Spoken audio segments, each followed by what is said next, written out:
Hi, I'm April Dimitri, and I'm going to be telling you a story from my life called The Bizarre Twist on the Trail. So, one Saturday morning, Michael, my boyfriend, and we woke up early and decided to take our dog Dakota for a walk, which was something we always kind of typically did. So, as we started on our walk, we left the clearing and went into the trees, and Michael starts talking about all the deer that we always see and goes on and on about deer and more about deer. And I was remembering thinking that, wow, that's a lot of information about deer. So, up until this point, we had been living at this apartment for about a year while we both attended Texas State University. And shortly after we had moved there, we discovered all of these unofficial trails that led up to other trails, all within the green belts, very remote from anything. So that was a really neat discovery.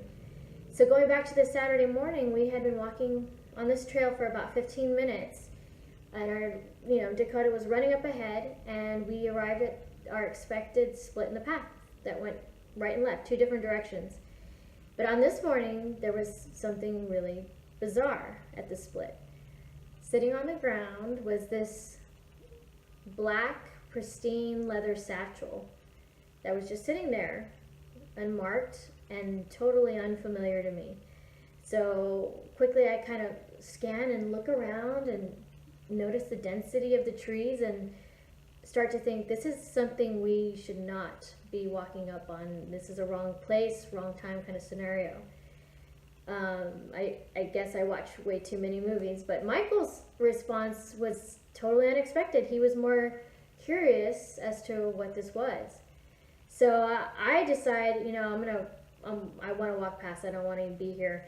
And Michael proceeds to walk towards the bag, all the while saying, well, we should see who it belongs to, find out some information. And he starts to reach for the bag, and I say, no, don't touch it.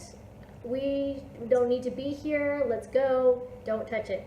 Because I'm thinking a whole string of thoughts. This is a drop of some kind. A bag like this was obviously placed there. It was too bizarre. We don't want to leave a trace of us being there. There's no witnesses. We're in a remote part of the area. I just wanted to get out of there.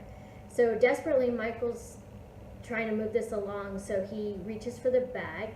And at that moment, I start walking with Dakota. And he opens the flap and then yells out, look, it says April on the bag. I stop, I hesitate, and then I decide to turn back over to his direction, walk back, and see what he's looking at. So sure enough, there on the bag, stamped in the leather very permanently, it says, April, will you marry me? So my immediate thought was, well, what are the chances that there's another April that this belongs to? How weird is that? Again, very confused on so many levels as to what was happening. So Michael, fumbling, he decides, he puts down the bag and then gets on one knee and then looks at me and says, April, will you marry me? I reply, why? And what? Wait a minute, what? And yes, of course. And then I ask, how did you get this bag out here before we got here? I wanted to know everything.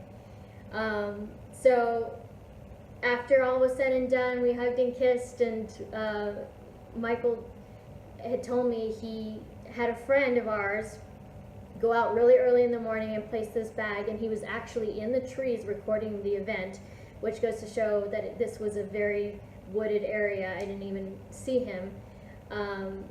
And to this day, it's always been, April and Michael's funny engagement story. So, so to say Michael set out to do something memorable, he definitely did that, but it did not happen in the way he expected it to. So we had been together, about 5 years prior to this proposal, and to say that I should have saw it coming was probably what should have happened, but it goes to show you that the more bizarre the setup, the definitely more crazy the reaction.